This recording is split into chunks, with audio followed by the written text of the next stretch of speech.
I've now got the hand remote on. This is what it looks like. It took me a while to work out how to get it on. That then connects to the car. I have no idea what these are, I didn't check, but we're just going to have a go. Ready? Oh.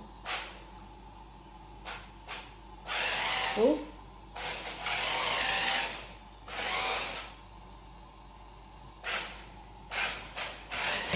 Oh.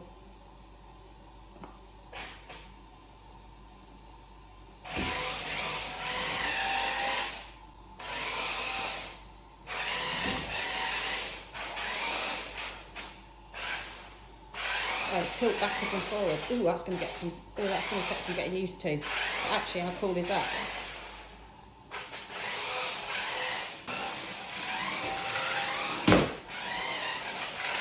Yeah. As ever, it's a great product. If you are interested or want to take another look, I'll drop the link below.